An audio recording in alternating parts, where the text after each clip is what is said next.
Boa noite a todos e a todas, sejam bem-vindos. Começar os nossos trabalhos aqui nessa noite de hoje, noite de terça-feira.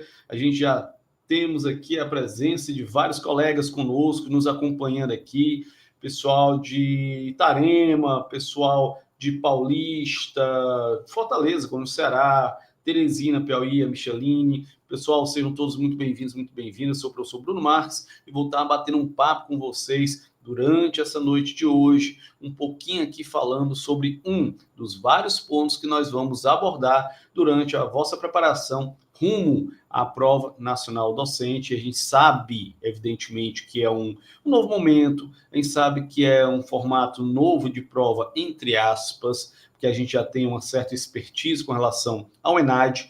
Entretanto, a política agora muda, entretanto, a gente tem agora uma nova abordagem com relação a essa prova e o que será feito dela e o que, na verdade, será fruto dessa prova, tá? O que a gente sabe, que a gente entende, que a gente conversa e pesquisa até então, é que sim, o Brasil ele precisava de dados mais afincos com relação à formação dos professores de licenciatura, tanto a formação inicial quanto a formação continuada. Então, para que a gente pudesse atrelar uma coisa à outra, fora pensado essa prova nacional docente. E é interessante do ponto de vista que nós tenhamos agora uma linearidade com relação aos concursos. Por quê? Porque sempre foi muito comum, infelizmente, você fazer concurso público na área de magistério e ser cobrado de você coisas que não estavam dentro da sua programação, que não estavam dentro da sua formação, nem tampouco ele vai dialogar ou dialogaria com o teu fazer pedagógico, com de fato a tua função em sala de aula. Então, tudo isso, agora a gente começa a perceber que temos uma linearidade, essa linearidade ela parte principalmente com a estreia da Prova Nacional Docente, que de fato a gente tem aí, pelo menos criar aí, tá, uma jurisprudência, uma ideia real sobre o fazer pedagógico, sobre os concursos na área do magistério. Então, é isso que nós vamos bater um pouquinho aqui com vocês, tá? No Rio de Janeiro, seja bem-vinda. Edu, a Kátia de Brasília, seja bem-vinda. Sheridan, seja bem-vinda. Pessoal que está conosco aqui, que já é Carreiras Educação. Pessoal que está chegando agora para conhecer um pouquinho do nosso trabalho, do nosso bate-papo, da forma como a gente vai abordar todos esses assuntos aqui, também sejam muito bem-vindos, muito bem-vindas, tá? Então, como eu estava falando, é um novo momento, é um momento novo para todo mundo. Tanto a gente tem escutado várias situações e várias análises, tá? De colegas nossos, de dentro do MEC, de outras partes, e que diz assim, olha, Bruno, é bom que todo mundo faça essa prova, independente de você ser ou já não ser concursado, tá? Você já, eu sou concursado, tal, beleza, tá? Por quê? O Breno aí, Breno Rami, um abraço, meu irmão. Eugênio, Crato, o pessoal do Buriti, do Piauí, tá? Por que é bom que todo mundo faça o PND, ou a Prova Nacional Docente, a PND, tá? Porque é o seguinte, muitas pessoas estão dizendo que a gente tem, tá, os programas, né, os PROF, que são os mestrados profissionais para os professores de rede pública, rede privada, enfim, mas são mestrados profissionais. E que tem uma seleção própria, mas que já me avisaram, já disseram que possa ser que também o PND ele seja utilizado para essa entrada dentro dos profs, tá?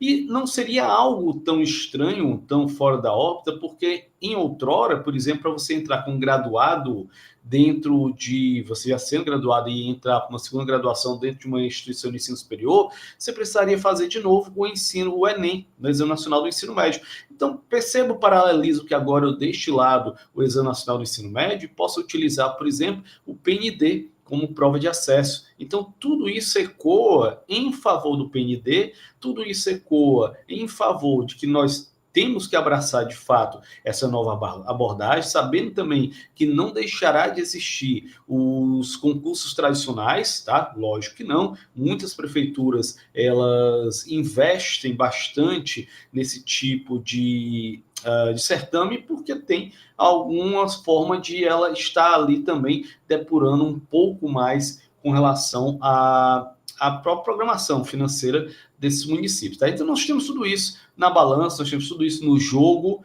tá? Isso realmente tem que ser entendido, pensado pluralmente. Nós estamos aqui para que essa noite a gente possa ver um pouquinho do que será abordado dentro desse mundaréu. Nós temos 24, repito, 24 temas que são da parte geral. Essa parte geral que está contida dentro da Prova Nacional Docente, que traz 30 questões, múltipla escolha, uma questão dissertativa, argumentativa, tá? Uma questão onde você vai ali, tá? Dissertar máximo 30 linhas sobre um estudo de caso, sobre uma proposta dada dentro dessa nossa área da educação. Então, nós temos aí esse desenho já bem colocado, esse desenho já bem grafado no nosso edital. Beleza, tá?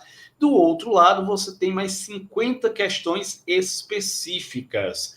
50 questões específicas, logicamente, você vai dissertar sobre a tua área específica de formação, tá? A gente vai ter, no meio disso tudo, duas galeras. Você vai ter a galera que está saindo da graduação, você vai ter o pessoal que já está egresso há algum tempo, 1, 2, 5, 10, 15, 20 pessoas, 20 anos, tá? Essas pessoas já têm muitas vezes com relação a isso, tá? Então, lógico que a gente pode ter uma discrepância muito grande daquilo que eu acabei de perpassar pela graduação, entendo da graduação, mas também tem outro lado, quando eu pego, por exemplo, uma questão dissertativa para falar, inclusive, de um estudo de caso.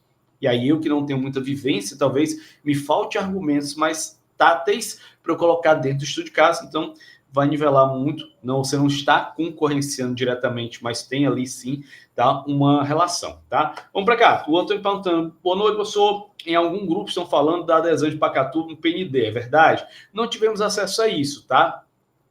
Todavia, até o dia 15 estava aberta as inscrições, então, lógico que no fechar, né, da chave, possa ter havido, sim, várias pessoas ou vários municípios que fizeram adesão em cima das buchas, até porque é algo bem comum, inclusive, do Brasil e das prefeituras, enfim, da governança, deixar tudo para a última hora, tá? Já tem a lista atualizada dos municípios que aderiram, sou da Bahia, tá? Lucimar, tem sim uma lista já atualizada, entretanto, ainda esperamos a divulgação oficial. É bom que a gente pegue a divulgação oficial, que sair no Diário Oficial, tudo direitinho, para a gente poder entender. Até porque, todo mundo já sabe, não custa a gente falar que você tem duas situações, tá? Você tem os sistemas que aderiram, os municípios e estados que aderiram, tá? E essa adesão pode ser para concurso, como pode ser também para seleção. O PND pode ser utilizado para as duas coisas, tá? Jobson Castelo Branco, que é o nosso grande mestre que está aqui conosco também, falando ali da Lucimar, o sistema está aberto para adesão, ainda não foi fechado. Olha aí, Jobson, você trouxe uma notícia para mim, era nova. Por quê? Porque a última data foi até o dia 15, eles prorrogaram, então, com toda certeza, a gente tem aí mais algumas possibilidades, tá? Então, olha aí, já vai fechar amanhã. Mas por que eu estou dizendo isso? Por causa da reciprocidade. Existem negociações políticas que vão para além do que a gente precisa colocar, tá? Então, vamos para cá. Vamos aqui cair de fato, tá? A gente já fez aqui um apanhado, tá? Mas fiquem à vontade para ir pesquisando aqui, para ir perguntando aqui no chat, a gente vai bater esse papo, tá? A Fabiola está dizendo, muitas pessoas não vão fazer porque estão dizendo que não vai afetar o processo seletivo, mas o edital deixa claro que pode ser utilizado para as duas etapas, tá? É isso, Fabiola. As pessoas, elas estão se confiando, tá, em situações equívocas. Por quê? Porque a Prova Nacional Docente, a PND, ela vai valer para tudo. E isso aqui, vamos lá, tá? A gente sabe muito bem, e o brasileiro é show de bola nisso, né? Que o prato comida é o prato esquecido. Às vezes a gente não se lembra como é que foi a adesão, por exemplo, do Enem, do Exame Nacional do Ensino Médio. Historicamente, vou falar aqui por uma época bem mais atrás, há 25 anos atrás, quando eu fiz vestibular, 25, 26, tá? Quando eu fiz vestibular, o vestibular, ele era da Universidade Federal. Era a Universidade Federal que fazia a própria prova. E quando veio o Exame Nacional do Ensino Médio, foi isso. Nem todo mundo aderiu, a priori, tá? Em primeiro momento, e depois foi entrando, e hoje você já conta nos dedos o contrário. Quais as instituições de ensino superior, federais e ou estaduais, que não fazem adesão total ou parcial do exame? Então, o PND, ele também vai caminhar nessa direção de que você tem uma adesão parcial agora, depois ela vai se enlastecer, depois ela vai ganhar um pouco mais de fermento e vai chegar a ser nacional. E a gente vai contar pouquíssimos, dos dedos da mão, talvez, os municípios e ou estados da federação que não façam adesão a ele. Enfim, de toda maneira, o que eu digo para vocês? Façam, tá? Façam. E não façam no sentido, aqui não é um conselho de quem está querendo vender curso, não. Não é isso, tá? A questão é simples. Faça por quê? Que é melhor você estar num banco e você entrar ou querer entrar em campo do que você querer entrar em campo e estar lá na arquibancada porque você não se deu o trabalho de fazer a prova. Então, tem que fazer, tem que garantir sim, tá? Enquanto o papel nosso, professor, é fazer qualquer seleção, prova, o que for. Enquanto você não tiver a sua seguridade, sua estabilidade definida, tá? Quando eu falo definida é porque muitas vezes você entra, inclusive, dentro de uma rede e quer passar para outra, etc e tal, tá? Tainá está dizendo aqui, muita gente dizendo que não vai para ser efetivo. Bom, depende, como eu falei. O pessoal está olhando muitas vezes só para o seu próprio umbigo, tá? Então, às vezes, você não consegue aqui, mas você vai conseguir num outro município, você vai conseguir num outro estado da federação. Então, acho bom o pessoal abrir os olhos e começar a se preparar, porque não é fácil. Não é fácil, tá? Vamos para cá, vamos botar aqui na nossa pautazinha aqui, nosso material, tá? Hoje nós estamos aqui com o apoio técnico, tá? Nada mais, nada menos do que o nosso querido, amado Frederico. Frederico, por favor, meu querido, tá? Você pode dar uma alteada aí? O materialzinho talvez tenha ficado pequeno. Ah, garotinho lindo do meu coração, obrigado, tá? Vamos para cá. Então, gente, nós temos esse material que está à disposição de vocês e que a gente vai trabalhar com ele hoje. Vou dar um pouquinho mais de grau aqui nele, tá? Para ficar mais centralizadozinho, para a gente conseguir aqui dialogar com as questões, com aquilo que a gente está trazendo para vocês hoje à noite. Deixa eu só lembrar vocês uma coisa, tá? A gente vai dialogar, a gente vai conversar, a gente vai trazer a vocês parte daquilo que encontra-se dentro da digital. Hoje, nós vamos dar foco principalmente, tá? Principalmente com a relação aqui da questão das políticas públicas e organização da educação. Esse é o nosso ponto principal aqui. Isso é aquilo que nós vamos trabalhar aqui com mais pontualidade, tá? A partir daí, nós vamos para outras situações, mas é preciso que a gente comece a desenhar muito claramente como é que essa educação está desenhada, como é que essa educação ela está posta dentro do nosso cotidiano, tá certo? Então, vamos para cá, vamos aqui que a gente consegue dialogar com calma. Vamos lá, tá? De acordo com... Vou botar aqui. Peraí. Pronto. De acordo com a Lei de Diretrizes Básicas da Educação, LDB 9394/96, educação infantil, como primeira etapa da educação básica, deve seguir algumas regras comuns, análises afirmativas a seguir sobre essas regras. E é interessante que aí você diz assim, Bruno, mas educação infantil, lembrando, quando a gente está trabalhando com a Prova Nacional Docente, ela tem uma base única para tudo, tá? Então você precisa, obviamente, tá? Sheridan, tá o link aí do nosso material, tá? Só dá um okzinho aí no link do nosso material, que aí você entra e consegue baixar aí o nosso materialzinho, tá?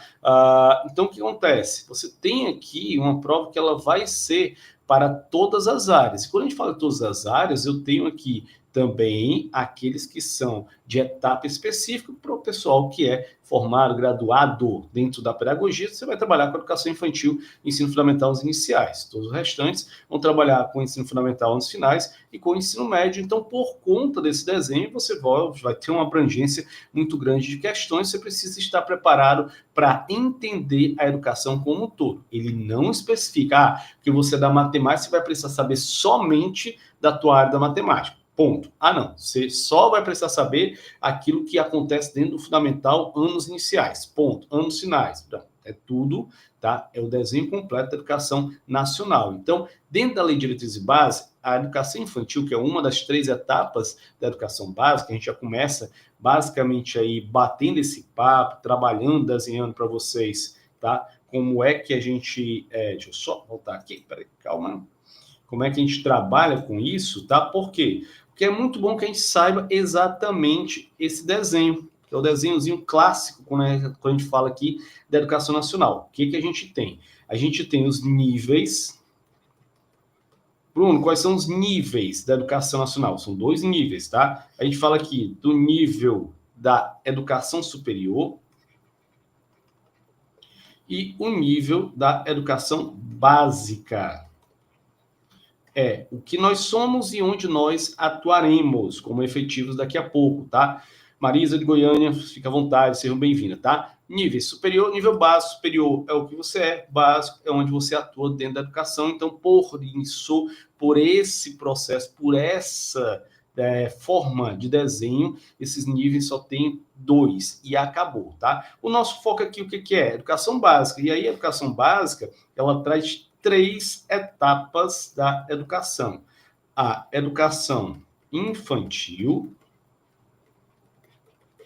o fundamental e o ensino médio. Rapidinho, tá? Para a gente ficar ligado em cada uma dessas etapas, entendendo, inclusive, que hoje elas perpassam um olhar muito mais amplo que a gente tinha anteriormente. Por quê? Porque antes da Base Nacional Comum Curricular, essas etapas elas eram fragmentadas. Eram etapas que você tinha uma clara divisão não só conceitual, mas divisão também no processo delas de diálogo, de análise, de continuidade. Hoje, com a Base Nacional Comum Curricular, a partir de 2017, a gente entende que a educação ela é uma educação que preza pelo desenvolvimento integral do sujeito, integralizador da educação em suas áreas de conhecimento, integralizante das etapas. Então, nesse contexto, a gente sempre vai ter essa dimensão agregadora da base nacional e também dentro da educação. Então, a educação infantil, ela tem uma divisãozinha com relação ao seu atendimento. A gente fala de creche e pré-escola. Sendo que, quando nós falamos da educação infantil, é sempre bom a gente lembrar, a educação infantil, ela é ofertada a todos os sujeitos de 0 a 5 anos. Então, a educação infantil, ela vai atender todo mundo de 0 a 5 anos. Da creche, de 0 a 3 anos. Da pré-escola, de 4 e 5 anos. Lembrando também o quê? Quando a gente fala de 0 a 3 anos, nós falamos aqui que a gente precisa ficar sempre atento. 0 a 3 anos, creche, oferta obrigatória, tá? Oferta obrigatória, não universalizante. Então, oferta obrigatória, não universalizante. Bruno, por que é oferta obrigatória não universalizante? Porque a matrícula é facultada.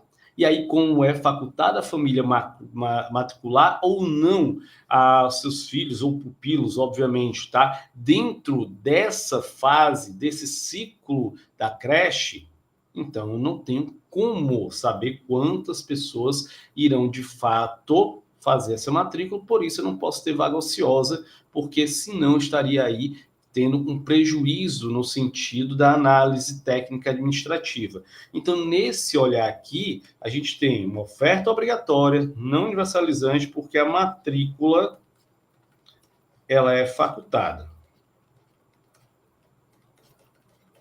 Beleza? Então, cuidado com isso aqui, porque sempre pega a galera. Infelizmente, o pessoal tem uma leitura, às vezes, superficial e acaba não entendendo isso aqui. Já para a escola, não. 4 e 5 anos, quando a criança faz 4 anos de idade, completa os 4 anos de idade, automaticamente ela precisa ser obrigatoriamente matriculado dentro da rede de ensino. E aí, fica ligado, pelo amor de Deus, tá? Por quê? Quando a gente fala aqui de rede de ensino, a gente está falando que 4 e 5 anos de idade, mas eu tenho sempre uma datazinha limite. Qual é a data limite?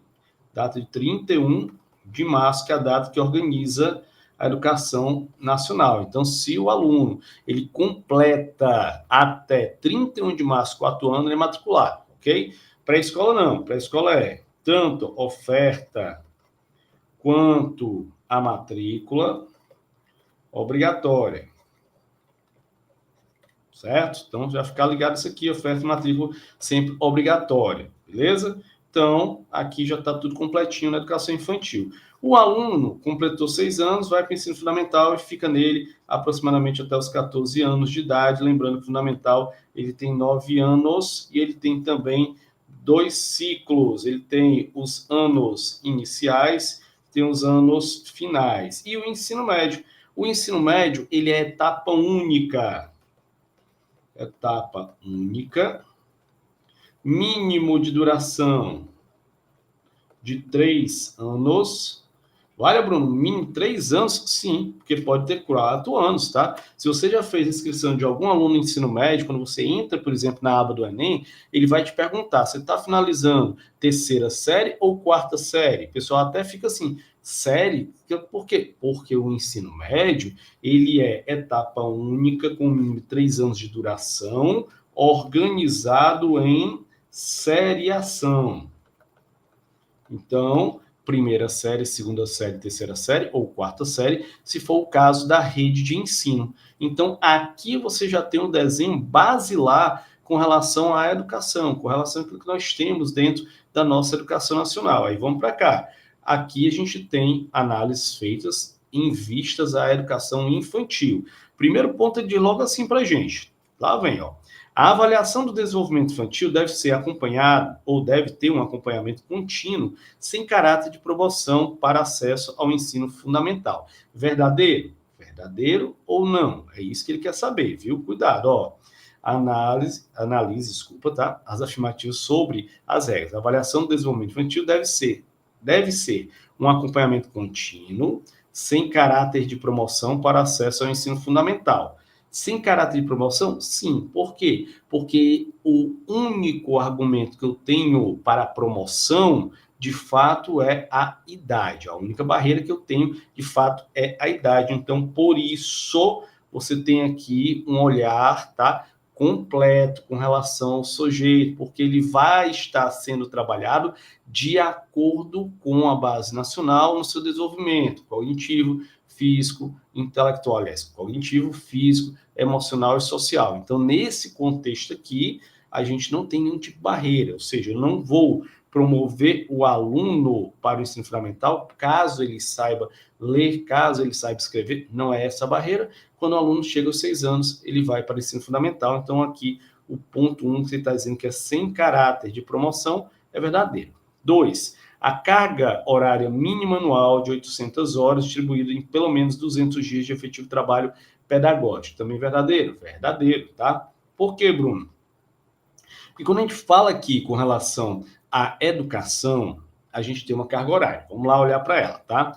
A educação nacional, ela tem carga horária destinada a esses dois sujeitos aqui, tá? A educação infantil, 800 horas em 200 dias de efetivo trabalho pedagógico, 800 horas, 200 dias, tá? Fundamental, mesma coisa, 800 horas em 200 dias, tá? Isso é o que está dentro da Lei de Diretrizes e Bases da Educação, LDB. Então, a gente tem que observar que está no dispositivo legal, ficar atento a isso, tá? Já o ensino médio, não. A gente teve agora alterações, tá? E dentre essas alterações, a gente sabe que até 2026 ainda é possível você ter uma oferta de 1.000 horas em 200 dias de efetivo trabalho pedagógico. Só isso aqui já muda muita coisa. Se você está começando a estudar, se você está começando a se preparar para a prova nacional docente, fica ligada. Por quê? Porque você pega questões, muitas vezes, que elas não estão em conformidade, que elas não estão atualizadas, elas podem te derrubar. Se você não souber, por exemplo, você pode pegar uma questão e dizer assim, a educação básica tem carga horária de 800 horas em 200 dias de efetivo trabalho pedagógico. Verdadeiro? Verdadeiro. Desde que eu esteja me remetendo à educação infantil ou ao ensino fundamental, porque o ensino médio, carga horária são de 1.000 horas em 200, e aí, a partir de 2026, ele vai aumentar, tá? Pós 2026, deve ser de 1.400 horas mínimo, e 1.800 horas máximo, tudo isso em 200 dias de efetivo trabalho pedagógico, tá? E é interessante que a gente acompanhe o raciocínio também. Por quê? Porque quando eu falo aqui de 800 horas em 200 dias, eu estou falando do ano letivo como um todo, tá? Você tem que fazer aqui uma outra continha. Veja só, 0 com 0, 0 com 0, 8 dividido por 2 dá 4, então a minha oferta é de 4 horas diárias, beleza? Mesma coisa acontece aqui no ensino fundamental. 0 com 0, 0 com 0, 8 dividido por 2 dá 4, 4 horas. Mas, quando eu venho aqui para o ensino médio, até o próximo ano, eu tenho 0 com 0, 0 com 0, 10 dividido por 2, 5. Então, oferta de 5 horas de efetivo trabalho pedagógico. Entretanto, todavia, contudo, a partir do próximo ano, 0 com 0, 0 com 0, 14 dividido por 2, 7. 0 com 0, 0 com 0, 18 dividido por 2 dá 9. Eu estou falando aqui de tempo integral. Por quê? Porque até a oferta de 6 horas diárias, tempo parcial. Acima de 6 horas, eu tenho aqui o chamado tempo integral, com o máximo de 9 horas. Então, já tenho aqui uma estrutura que vai se modificar para o próximo ano. A gente precisa ficar bastante atento a isso, tá? Então, aqui, beleza? O atendimento à criança para o turno parcial é de mínimo 4 horas e para a jornada integral é de 7 horas, tá?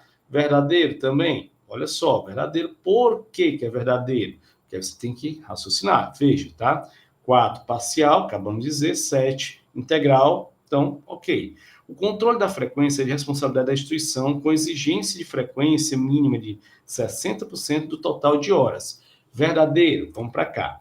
Enquanto questão de frequência, nós temos duas regrinhas, tá? Uma regrinha para a educação infantil e outra regrinha para o ensino fundamental e médio. Estou falando aqui da frequência escolar. Frequência escolar, tá? Educação infantil, o que eu tenho aqui? 60%, que é aquilo que é autorizado. Se eu estou falando 60% da frequência, eu estou falando de 40% de infrequência. É bom a gente saber os dois termos, tá? A mesma coisa ensino fundamental e ensino médio. Eu estou falando aqui de 75% de frequência, estou falando de 25% de infrequência. Infrequência, tá? Então, aqui mais uma vez a gente tem diariamente um processo que você precisa acompanhar, que você precisa estar apurando. No ensino médio, por exemplo, a gente tem até o pé de meia, né? Para que a gente possa estar trabalhando a presença, a frequência desse aluno. Então, aqui, beleza, verdadeiro, tá? É obrigatório a expedição de documentos que ateste o processo de desenvolvimento e aprendizagem da criança. Verdadeiro também, lógico, tá? Por que é verdadeiro, Bruno? Poxa, isso é lógico. Se você tem todo o processo que você vai acompanhar, eu preciso dar cabo, eu preciso estar trabalhando em função da família e a família precisa ser informada com relação a isso, tá? Quais das afirmativas estão em conformidade com a LDB, tá? Todas aqui, elas trazem de fato um olhar sobre a LDB. Isso aqui a gente não tem 2, 3, 4, 5, tá tudo ok com relação à questão da frequência e infrequência, tá? Controle de frequência, tudo ok. Então, primeira questão, letra D de dado, tá? Todas as afirmativas estão coerentes. Vamos para a segunda questãozinha. O decreto número 258, tá? De 29 de dezembro de 2014, estabelece critérios para a implementação e funcionamento do projeto de educação em tempo integral, que a gente até já falou, né? De acordo com o artigo 3º, qual a carga horária diária mínima exigida pelas unidades escolares participantes do projeto de educação em tempo integral. Isso aqui, tá? Muito cuidado com essa pegadinha aqui, por quê? Isso aqui eu trago de fato, tá? Muitas vezes para fazer o mal. Às vezes para a gente brincar ou para a gente subir um pouquinho mais o sarrafo da preparação de vocês. Veja só, de cara você que acabou de ver aqui a explicaçãozinha anterior, você vai ter bastante clareza na explicação. Ó, tá, eu preciso falar de tempo integral. Eu tenho que falar aqui de tempo integral, então eu vou partir para onde? Eu vou partir para aquilo que eu tenho, ó, veja só. Ele está dizendo o mínimo exigido. Então, o mínimo exigido aqui, 7 horas. Tá? Então, onde tiver 7 horas, tá ok. Eu já vou ceifar aqui, onde tiver 9 horas, que eu não estou falando do máximo, estou falando do mínimo. Tá? Então, 7 horas de efetivo trabalho escolar, totalizando uma carga horária anual de, no mínimo, 1.680 horas. Aí você vai perguntar, por quê? Vamos lá. Que quando a gente fala em carga horária,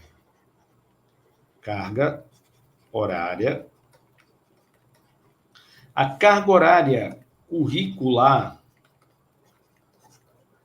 essa que está na LDB, essa que está dentro do seu sistema de educação, ela fala em hora relógio. Bruno, como assim hora relógio? 60 minutos. Então, se eu estou falando de 60 minutos, muitas vezes o nosso módulo hora ele é diferente do módulo hora de outros locais. Muitas vezes ele não chega a 60.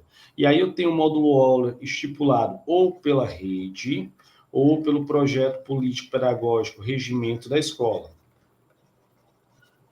Então, assim sendo, eu posso ter um módulo aula de 50, 40, 45, 35 minutos, dependendo de como se organiza a rede, dependendo de como se organiza a tua escola. Agora, qual é o grande babado? Babado aqui, somatizando tudo isso, eu consigo ofertar toda a carga horária que é estabelecida na Lei de Diretrizes Básicas, que é uma carga horária de 60 minutos no módulo aula, ou seja, carga horária cheia, tá? Então, só para contextualizar. Por isso, vamos para cá, tá? A primeira ele fala aqui que vai ficar 1.680 horas aulas, tá? Ele está levando em consideração aqui uma aula de 50 minutos de módulo aula. Por isso que dá esse valor, tá? Aqui na sétima, ele está dizendo que, ó, o mínimo será de 1.400 horas aulas. Então, o que acontece? Ele está levando em consideração que, mesmo que eu dê de carga horária, vai ser igual ao módulo aula, tá? Muitas vezes não é. E aqui ele está dizendo que são 700 horas semestrais. Cuidado com isso aqui, tá? Porque são 700 semestrais, eu tenho 700 num semestre, mais 700 no outro semestre, equivalente a 1.400 horas anuais. Ou seja, as duas, elas estão aqui iguais. Só mudou apenas a conversão do valor. Então, para que eu, de fato, tenha um alinhamento, utilizando o pensamento de um módulo aula a 50 minutos, eu vou ter como gabarito da questão, segunda questão, letra A. Vamos para a terceira questão. Lei de Diretrizes Básicas da Educação. A educação básica brasileira está organizada da seguinte forma, como a gente já mostrou para você, a organização da educação. Vamos lá, tá? Está em pré-escola, ensino fundamental e ensino médio. Cuidado. Educação infantil, ensino fundamental e ensino médio é o mais zeloso, tá? Educação infantil, fundamental e superior. Se eu estou falando aqui da educação básica, eu preciso demonstrar ela completo, tá? Se não completo, pelo menos com as 3 etapas muito claras, que seria, no caso, a educação infantil, ensino fundamental e ensino médio. Letra B de bola. Questão fácil, uma questão que é contextualizável e que você precisa entender que ela está aqui para a gente ir respondendo ela com muita parcimônia, com muita calma, mas também que ela traz alguns macetes que você não pode deixar de lembrar, tá? Educação de jovens e adultos, EJA, é o tema da quarta questão. É uma modalidade de ensino destinada a pessoas que não tiveram acesso ou não concluíram o ensino fundamental e médio na idade adequada, conforme a Lei de Diretrizes Básicas da Educação. A EJA se configura com 2 pontos. Vamos lá, tá? Quando a gente fala aqui de educação, a gente tem no Brasil uma amálgama muito grande. A gente tem aqui no Brasil um mosaico muito grande com relação à educação, e o Brasil, na Constituição Federal de 1988, ele dita muito claramente que a educação é direito por subjetivo. Então, ele é direito de todos e será ofertado a todos. Sendo direito por subjetivo, direito de todos, ofertado a todos, o que é que eu preciso fazer? Garantir o acesso, garantir a permanência de todos esses sujeitos à educação. Por isso, a gente abre várias modalidades educacionais, tá? Vamos citar aqui elas sem se aprofundar muito, mas que a gente precisa, de fato, bater um papo sobre elas, tá? Para que a gente não tenha, para que a gente não consiga, na verdade, ficar de fora desse processo. Então, vamos para cá, tá? Vamos aqui, deixa eu ver aqui.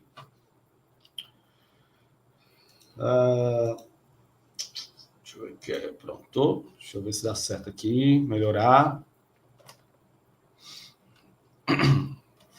Modalidade. Vamos aqui. Primeira modalidade que a gente pode falar de educação aqui, que a gente já está falando, educação de jovens e adultos, a EJA, tá? Mas a gente também pode trabalhar aqui, além da EJA, a gente pode trabalhar também com a educação especial, E falando de educação especial, a gente vai falar também de outra modalidadezinha, que é a educação bilíngue. Educação bilíngue, que é a nossa mais recente, vamos dizer assim, tá? 2021. Entretanto, tem uma nova aí, pintando, tá? Deixa calma. 4, a gente pode falar de educação profissional. Então, perceba, EJA especial, bilíngue, profissional, já estão presentes aqui. Mas eu também tenho aqui, enquanto possibilidade, a quinta, que é a educação à distância. Lembrando que a gente tem uma nova configuração da educação à distância. Boa noite, Silvane. A gente tem aqui também uma outra que entrou há pouco tempo no traçado, mas que ainda não está limpa, livre, totalmente adequada, porém, já é uma previsibilidade para o próximo ano, que é a educação híbrida, ou também conhecida como semipresencial. Lembrando que esse semipresencial, híbrida aqui que eu estou falando, é para o ensino superior, por isso que a gente não vai tocar nela agora, tá? Deixa ela em stand-by, entretanto, entendendo que a educação à distância, ela é uma possibilidade e ela é, sim, factual para várias outras áreas do Brasil, como, por exemplo, a região norte, que precisa muito desse apoio para que consiga fazer. O estado do Pará, por exemplo, tem uma expertise muito grande nisso, de conseguir todo um cabedal de informações que consegue perpassar as aulas para os seus alunos no interior, tá? Então, vamos para cá. Falei dessas aqui, vamos para o outro lado falar aqui da sexta, tá? Educação quilombola. Sétima, educação indígena. E oitava, que é a educação do campo. Então, claramente você tem aqui um desenho muito interessante, claramente você tem aqui modalidades muito interessantes para que a gente possa conseguir dar o máximo possível desse acesso à educação a todos os sujeitos, independente se presencial ou à distância, independente de fazendo um processo de complementação com a educação profissional, bilíngue para os alunos surdos e ensurdecidos, educação especial a todos aqueles que demandarem, como sendo PCDs, TGDs, altas habilidades de superdotação, e o que a questão traz para a gente, que é a educação de jovens e adultos. Vamos para cá. A educação de jovens e adultos, ele já define logo o público-alvo. Todos aqueles que não tiveram acesso à educação. E quando eu falo em não ter acesso à educação, pode ser por uma questão de quebra da própria rotina de vida, do seu projeto de vida, como pode ser também da não operância, ou seja, da não oferta regular da educação no seu tempo escolar. Então, isso pode causar uma ruptura e que parte a partir de então, ou que tenha uma tomada de decisão a partir de então, que constitui um dos 3 pontos principais que a gente vai chamar de fundamentação da EJA. Ou seja, a EJA, ela tem, enquanto seus princípios, o princípio reparador, para reparar essa trajetória historicamente rompida com a educação. Eu tenho o princípio equalizador, porque essa educação ela tem que estar equalizada com o cotidiano desses sujeitos, que muitas vezes, jovens e adultos, que já trabalham, que já têm família, que já são mães e pais, então, por isso, essa educação ela tem que ser equalizada com o projeto de vida e também com a realidade a qual essa pessoa está imersa e inserida, então, por isso, equalizador. E no terceiro ponto, a gente vai falar de quê? A gente vai falar de um processo de qualificação. Então, esse processo aqui, ou seja, o contexto que eu tenho da EJA é exatamente os princípios que norteiam a educação de jovens e adultos. E aí, no operacional, vamos lá, fundamental, anos iniciais. Quando eu falo fundamental, anos iniciais, onde é que eu chego aqui? Eu tenho uma carga horária não definida. Não definida. Como assim, Bruno? Carga horária definida? Faz de qualquer jeito? Te acalma. Na verdade, é que ela é definida pelo ente federado que está ofertando. O ofertante. Porém, ele precisa cumprir 150 horas destinadas à alfabetização e 150 horas destinadas ao raciocínio matemático, a matemática, tá? Isso nos anos iniciais, porque no fundamental, anos finais, eu já tenho uma carga horária de 1.600 horas que venha cumprir a Base Nacional Comum Curricular. O desenho, lógico, é de acordo com o currículo de cada ente federado, mas eu preciso cumprir 1.600 horas de Base Nacional Comum Curricular. Já o ensino médio, eu vou ter 1.200 horas de Base Nacional Comum Curricular, beleza? Então, 1.600 aqui em cima, 1.200 aqui embaixo. Se o ente federado, além da EJA, também incluir a qualificação profissional, essa carga horária ela vai ser alteada em mais 200 horas, tá? Se eu tiver qualificação, tanto fundamental quanto ensino médio, eles ganham mais 200 horas de carga horária, passando para 1.800 fundamental, passando para 1.400 o ensino médio. Então, perceba que ganha mais corpo ainda a educação de jovens e adultos, que precisa, logicamente, de um olhar muito detalhado, tanto porque a metodologia que nós imprimimos dentro da educação de jovens e adultos é exatamente a andragogia.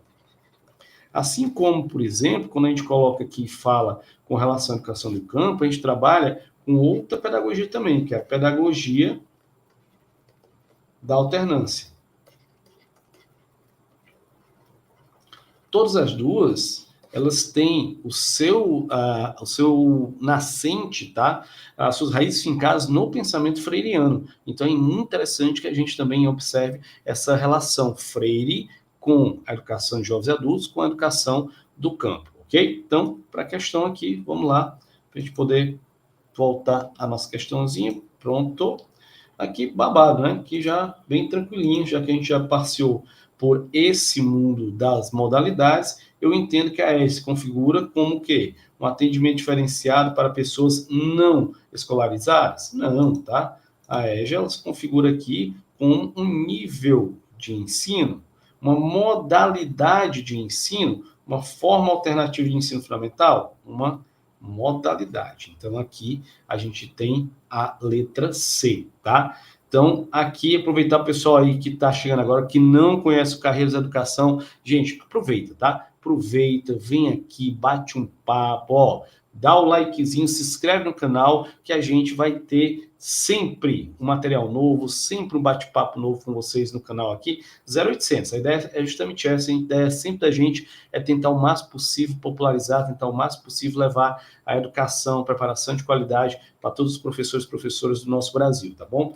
Então, vem com a gente aqui, a gente está com a quarta questão, a gente vai para a quinta questão. Olha só, sobre as incumbências dos municípios. Bruno, por que ele está trabalhando sobre incumbências dos municípios? Que, como a gente falou, a gente está pegando aqui uma prova nacional. Então, você não vai ter somente o estado, você vai ter também o município, tá? E quando a gente trabalha aqui estado e município, o que você vai ter? Você precisa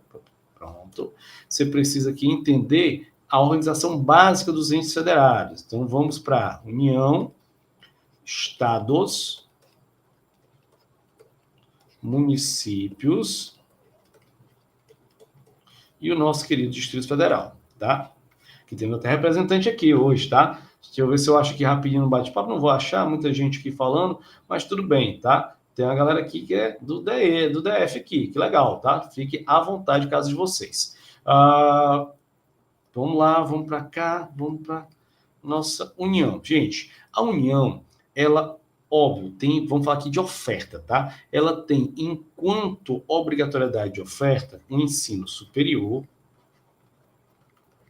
mas a modalidade é educação profissional. Isso aqui é o que nós temos com relação à União, tá? Os estados ele precisa garantir o ensino fundamental e ofertar prioritariamente, presta atenção, prioritariamente o ensino médio. Opa. Bruno, por que está botando aqui prioritariamente? Porque óbvio que a gente pode ter também outras situações, tá? Eu vi, lógico, que vocês entenderam o processo, eu vi que vocês estão aqui trabalhando o processo e que, lógico, a gente vai mergulhar um pouquinho mais, tá? Por exemplo, professor, eu vi algumas provas e elas são muito contextualizadas e extensas. Fabíola, demais, tá? O que a gente está mostrando para vocês aqui é muito mais um chamariz com relação ao contexto da prova, com relação ao que você precisa estudar, mas não são questões Stilenide. As provas de Stilenide a gente vai fazer para vocês um pouco mais adiante, porque elas requerem justamente isso que está colocando. Requer contextualização, requer uma leitura, um letramento científico. Você não pode ler uma questão estilo ENAD sem saber ler o contexto, ler a citação e saber, inclusive, identificar de onde essa citação está partindo. Então, temos ali um jogo bem interessante, tá, Fabíola? Não vamos deixar de lado essa pontualidade, não. Então, garantir fundamental a oferta prioritária para o ensino médio nos estados. Os municípios, aí a oferta de ensino fundamental e educação infantil, ok? E o Distrito Federal? O Distrito Federal, ele aglutina tanto os fazeres de estado como de município.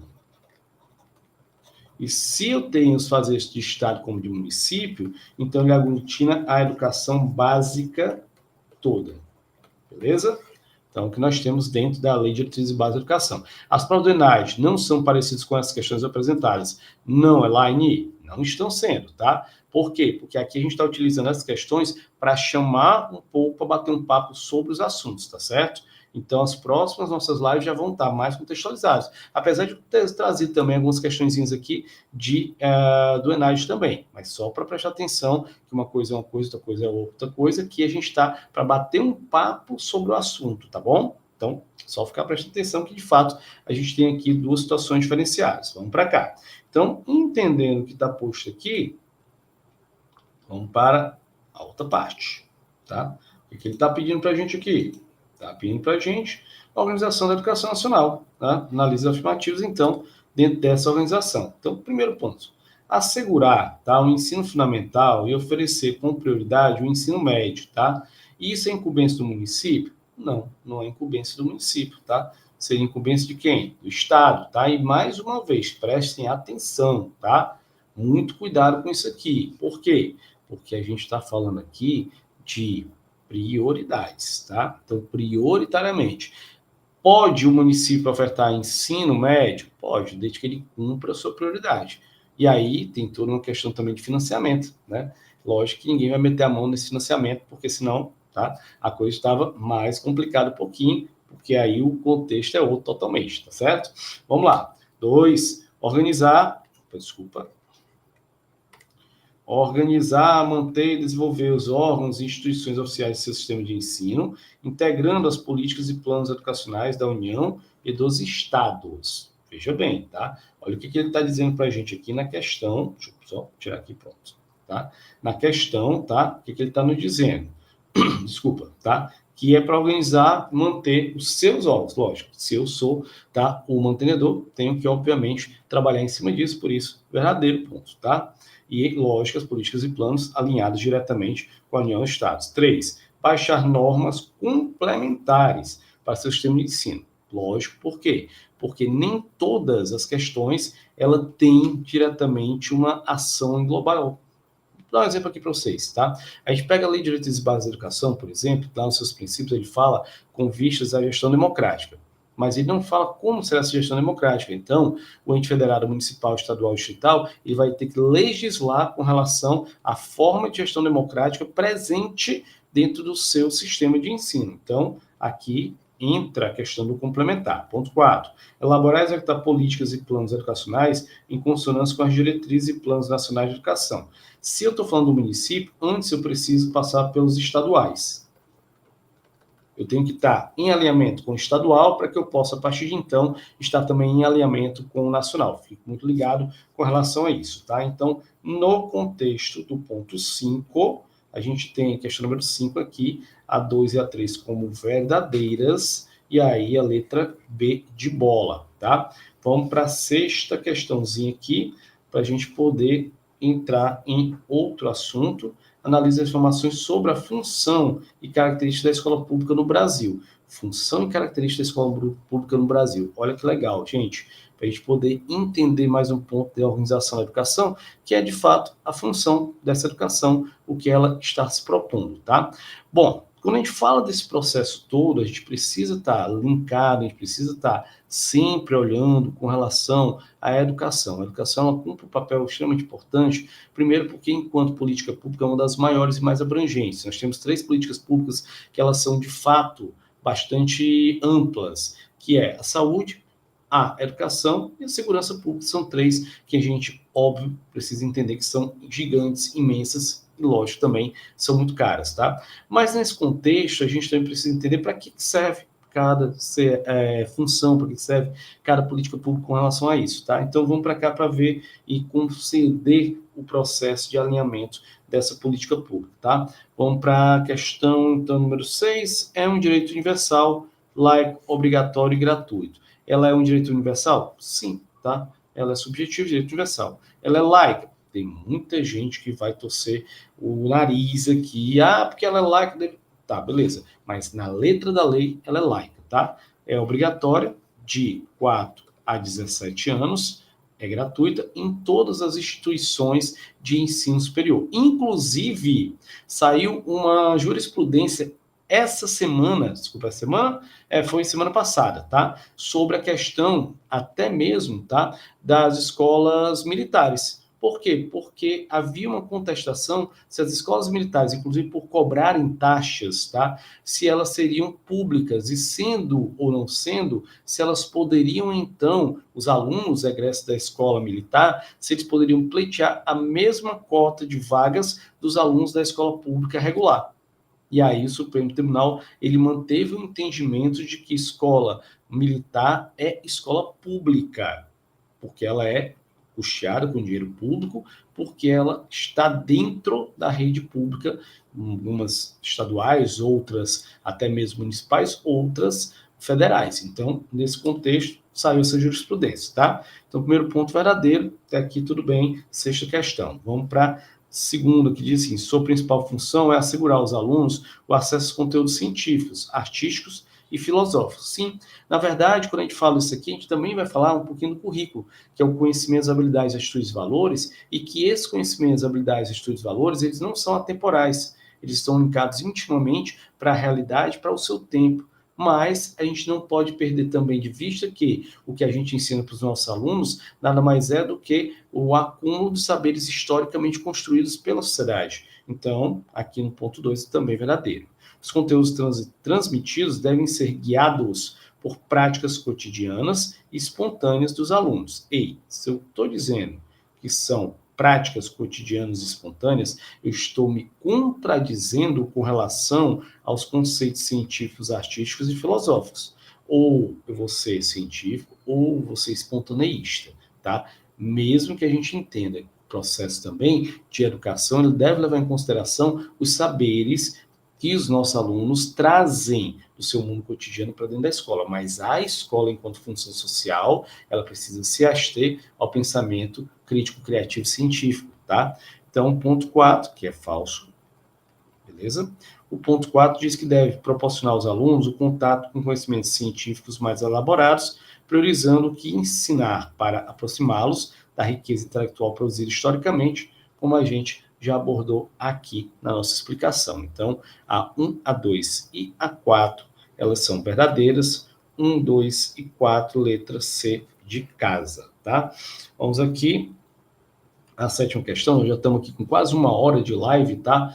E aí eu queria a gente fez um material bem robusto, tá? A gente trouxe aqui algumas questões, por exemplo, contextualizadas, questões que estão também dentro do escopo do ENAD, mas eu queria chamar a atenção aqui para a gente bater um papo com relação à parte de financiamento da educação, tá? Então, não vou deixar um pouquinho de pano aqui e queria trabalhar com vocês essa questão número 12 aqui, para a gente poder bater um papo, para a gente não sair daqui sem ter conseguido bater esse papo com relação a esse financiamento da educação, tá? Muita gente ainda não sabe, não tem essa leitura, não tem esse conhecimento com vistas ao processo de financiamento dessa educação. E aí, questão número 12, as questões que falam de Fundeb, é muito importante para que a gente também entenda esse processo de financiamento, e com toda certeza são assuntos que podem sim cair perfeitamente, serem discutidos dentro das 80 questões que versam a tua prova, tá? Principalmente na parte comum, né? Óbvio, nas 30 de parte comum, mas dependendo também da tua específica, ela pode também trazer, pessoal, pedagogia pode trazer também alguma relação com isso, tá? Então, o artigo 212 da Constituição Federal de 1988 estabelece as diretrizes para a aplicação de recursos na área da educação no Brasil. Ele determina que a União, os estados, o Distrito Federal, os municípios devem aplicar anualmente em educação percentuais mínimos sobre suas respectivas receitas resultantes de impostos compreendidas as transferências constitucionais de recursos nos seguintes termos. Vamos lá, tá?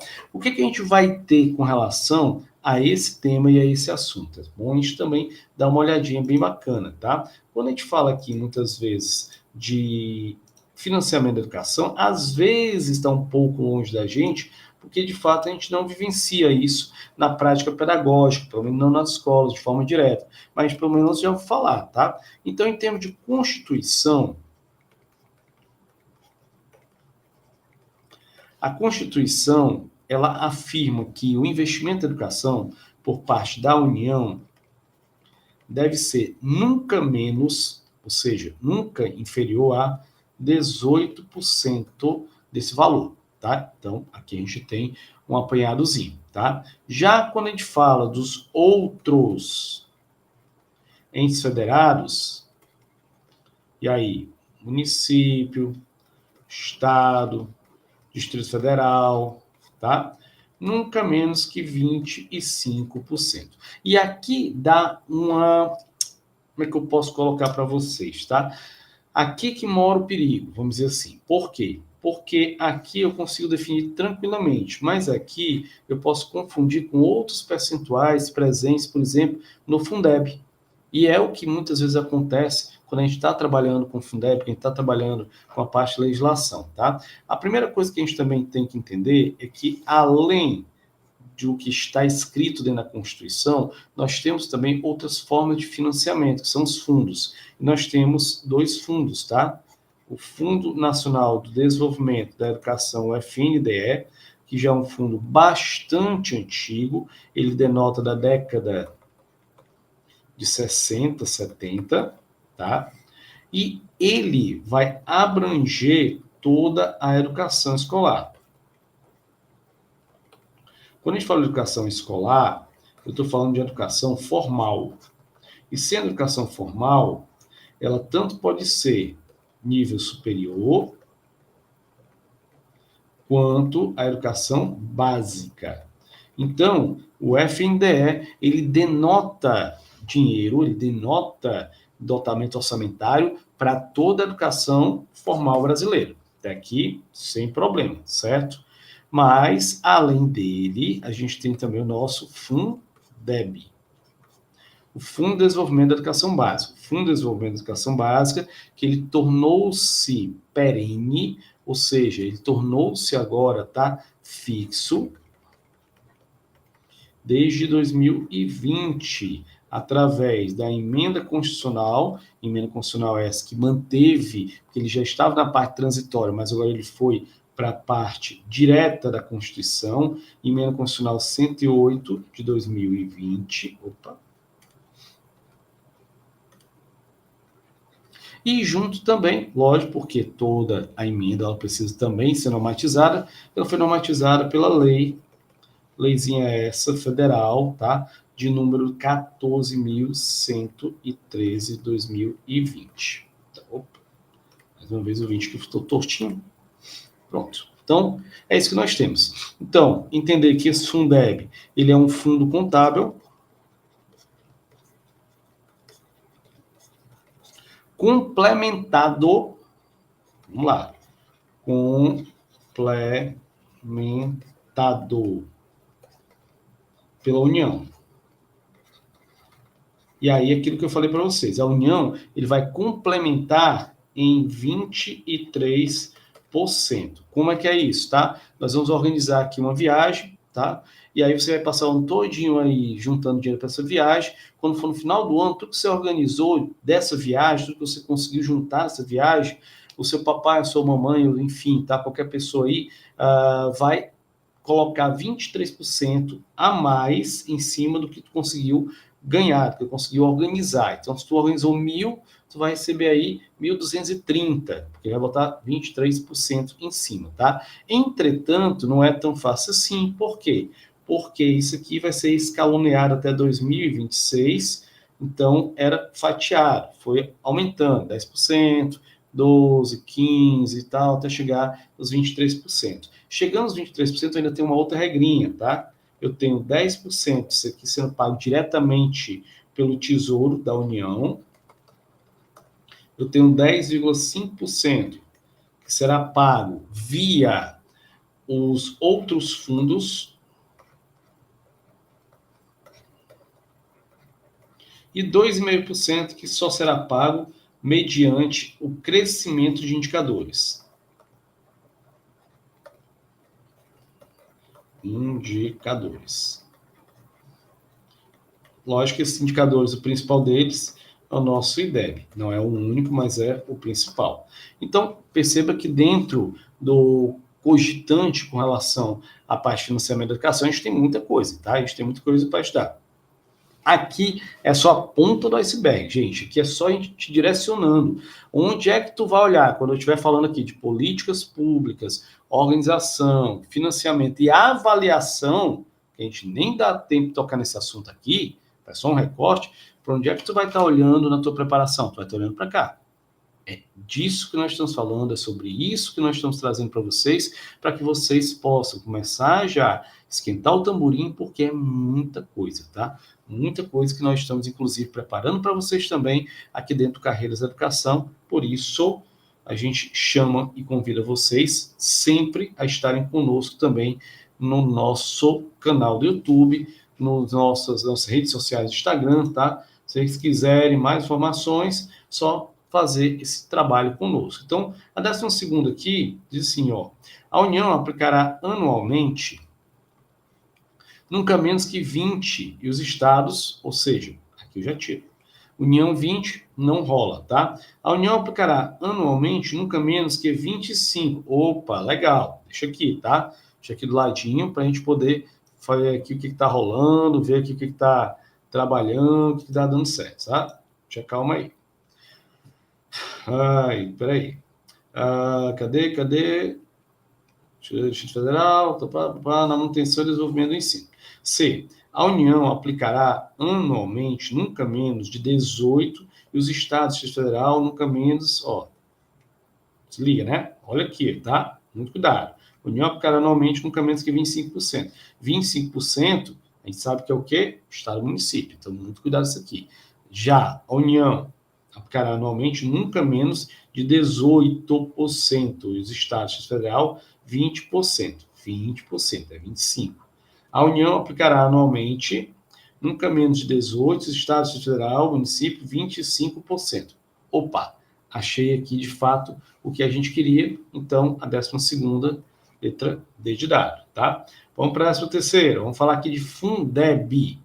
O Fundo Nacional de Desenvolvimento da Educação, Fundeb não, é FINDE, é uma autarquia federal criada na Lei 5.537 de 68 e alterada na Lei 872 de 69.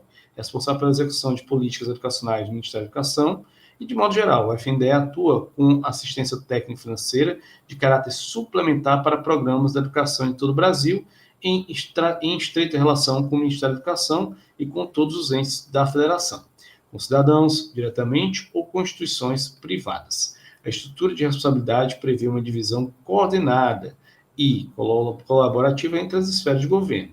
Leia as afirmações abaixo. Vamos lá, tá?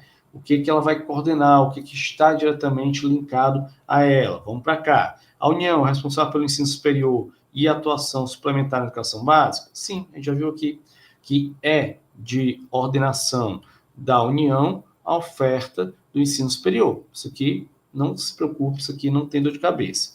Os estados, responsáveis pelo ensino médio e pela garantia do ensino fundamental. Também já vimos aqui, ok? Município responsável pelo ensino fundamental e pela educação infantil, ok. Então, todas as três estão ok. Letra E. Vamos aqui, então, tá, para as duas últimas questões que vão falar sobre Fundeb, mas eu vou aqui, até para a gente poder finalizar, né, Jobson? A gente bateu o papo aqui com a 15ª questão, porque eu acho que ela, de fato, está mais aludida ao que a gente precisa aqui para esse primeiro momento, para esse primeiro bate-papo, para esse primeiro andar da carruagem com relação à nossa preparação numa prova nacional docente, tá? No âmbito do Fundo de Manutenção e Desenvolvimento da Educação Básica e da Valorização dos Profissionais da Educação, Fundeb, analisa as alternativas seguintes, a seguir, aliás, tá? A opção correta, ponto primeiro, tá? Vamos para o ponto 1. O Fundeb destina-se exclusivamente à educação básica, compreendendo a educação infantil, o ensino fundamental, o ensino médio e o ensino superior. Falso. Por que, Bruno, falso? Porque não entra ensino superior.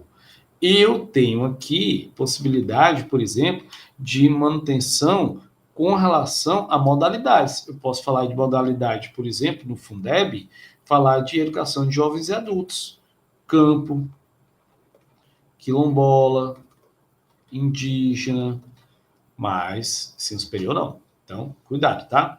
Uma das fontes do recurso Fundeb provém de transferência obrigatória da União, Estado e Federal, garantindo assim o valor mínimo estabelecido por aluno, cabendo ao município apenas a gestão de recursos, sem contribuir com transferências obrigatórias. Vamos lá, tá? O município ele não contribui com nenhum, não entra, nada, zero, tá? Zero imposto municipal. Porém, contudo, todavia, entretanto, ele tem outros recursos, os quais ele pode contribuir, tá? E aí, por isso que não entra imposto municipal, mas entra outros recursos. Então, aqui está dizendo que, ó, os municípios apenas gerem sem nenhum tipo de transferência obrigatória. Falso. Existe, não existe imposto, mas há, sim, algumas formas de transferências, tá? Previsto na lei. Fundeb não prevê a vinculação dos recursos à remuneração dos profissionais da educação, sendo sua aplicação restrita a custos operacionais, o que é falso também. Por quê? 70% de custeio, 30% de capital. 70% para professores e trabalhadores da educação e 30% para investimento em rede. Tanto pode ser investimento no sentido de compra de aparelho de forma continuada, etc e tal, tudo isso, tá? Tudo isso a gente terá dentro do nosso programa, tudo isso a gente terá dentro do nosso trabalho, tá? Então, aqui, explicaçãozinha legal, tudo isso aqui está falso, a gestão do Fundeb é compartilhada entre União, Estado, Distrito Federal e municípios, envolvendo a participação dos entes federados na tomada de decisões sobre a distribuição dos recursos, exatamente sim, tá? Há sempre um diálogo comum entre a União, Estados, municípios e Distrito Federal, por isso aqui a gente tem gabarito da última questão, letra D de dado, 15ª questão, ok? Meu povo, é isso, tá? É isso. Que a gente veio aqui hoje bater um papo com vocês é mostrar para vocês esse caminho, da onde vocês estão, para onde vocês partirão, e nesse meio tempo, essa ponte, quem vai trilhar somos nós aqui no Carreiras da Educação, como eu falei, tá? São assuntos, a gente está batendo um papo sobre o assunto que são as políticas públicas dentro do financiamento da educação e avaliação também. Então, vamos pegar esse assunto, destrinchar com vocês, muito ponto a ponto, com muito carinho, com muita parcimônia, para que vocês possam fazer uma prova muito boa, prova nacional docente, para que você esteja lá no banco, tenha a sua notazinha e possa, a partir dela, pleitear aquilo que lhe convier, seja um concurso, seja uma seleção, teu município, nos teus estados, enfim, tá? Então, aqui está sempre o que a gente vai estar trabalhando, sempre que a gente vai estar batendo esse papo, tá? Deixa eu ver aqui, Jobson, Frederico, pessoal que está aqui na nossa técnica hoje, tá? Como é que nós estamos? Bom a gente bater um papo agora, né? Com relação a todo o nosso material, aquilo que a gente vai passar para vocês, aquilo que a gente vai mostrar para vocês aqui, que é também muito importante. O que é que tem no curso, galera? A gente está aqui também para bater esse papo, tá? É muito interessante que vocês entendam, que vocês saibam o que nós temos a ofertar para vocês, a dizer a vocês com relação a isso, tá? Então, sempre você vai estar conosco aqui. Deixa eu só tirar aqui. Pronto. Para a partilha aqui. Nossa, pronto, beleza, tá? Bom, a gente vai estar sempre com vocês aqui, então, tá? Trabalhando com relação a isso, gente. Trabalhando, trazendo a vocês o melhor que a gente pode dar para a sua preparação, tá? Nossas aulas, elas vão ser síncronas, repito, síncronas. Qual é a grande sacada disso? Você vai poder tirar as suas dúvidas de uma maneira geral, tá? Ao vivo e a cores com a gente. O grande barato é isso, você não vai ficar esperando, você vai esperar um chat aqui, um chat acolá, para eu saber o que eu vou, não. Você vai estar conosco, e aqui conosco você vai poder aproveitar, e aqui conosco você vai poder ver, tá? Tudo que você tem direito. E é isso que a gente tem aqui para bater um papo com todos e com todas vocês. Deixa eu espelhar aqui para vocês verem claramente o que a gente vai ter. Olha só. Olha o que a gente tem aqui dentro do nosso Carreiras Educação. Vou trazer aqui para vocês. E para o Fred botar. Fred, bota aqui, por favor. Tá? Por favor. Isso. Show. Olha só. Olha o que a gente tem, tá? Tem aulas ao vivo, material personalizado. Todo o material a gente está trabalhando em cima das questões do ENAD, do material que o ENAD vai cobrar da gente e que, obviamente, tem lá dentro das matrizes de referência. Simulado exclusivo com ranqueamento, tem curso de discursivo mais correção, tem e-book com guia prático de didática e legislação. A gente tem muita coisa, tá? Para essa parte de vocês aqui, para que vocês possam estar aproveitando o máximo possível. Tem mais o quê? Vamos para cá, tá? Cadê? Aulas ao vivo, estamos aqui nós, tá? Toda essa parte, a parte de conhecimentos gerais, ela vai estar ao vivo, vai ser ao vivo com vocês, tá? Todo momento aqui ao vivo, para que você possa tirar dúvida, para que você não fique esperando, para que não fique entrando em chat sem resposta, não. É aqui, tete a tete, com uma equipe enorme de professores, todos eles gabaritados, mestres e doutores, para poder dar o melhor para você. É isso que a gente vai precisar. A gente sabe que a ENAD, a gente sabe que a Prova Nacional Docente, ela é uma prova acadêmica. É uma prova acadêmica, tá? Então, sempre a gente vai estar aqui trabalhando em cima disso, tá? Um material novo, material zero, tá? Sem subterfúgios, tá? Material personalizado, curso discursivo mais correção, para você também gabaritar a tua questão dissertativa, discursiva, tá? Que também vai ter um peso diferenciado. Simulado exclusivo ranqueado, como a gente colocou aqui, e-book guia básico da didática e legislação e, óbvio, tudo isso para vocês no nosso preço de lançamento aqui, que é exatamente, ó, 5 de 75 sem juros. 5 vezes 75, aproveita agora, começa já, você já vai entrar no teu período de férias, tá? Quem que quiser já começar no período de férias, aí trabalhando, aí assistindo, sempre nós já vamos estar começando dia 30/6, presta atenção. 30/6, próxima segunda-feira, tá? A gente já está com todo o nosso processo já para começar nossas aulas, nossos encontros síncronos com vocês. Então, a gente agradece demais a participação de vocês, agradece demais vocês terem estado conosco aqui. Espero que tenham gostado. Dá um link aí, dá um like, né? Dá um likezinho aí, inscreve no canal, tá? E a gente espera vocês nos nossos encontros presenciais, não só eu, professor Bruno Marques, mas também professor Jobs, professores todos da nossa equipe, que vão estar com vocês batendo cada um dos pontos da edital, ok? Grande abraço, gente, valeu, tá? A gente tem aí um nosso encontro marcado, por isso, se inscreve no canal, porque sempre a gente vai estar aqui trazendo mais e mais e mais coisas para vocês. Abraço.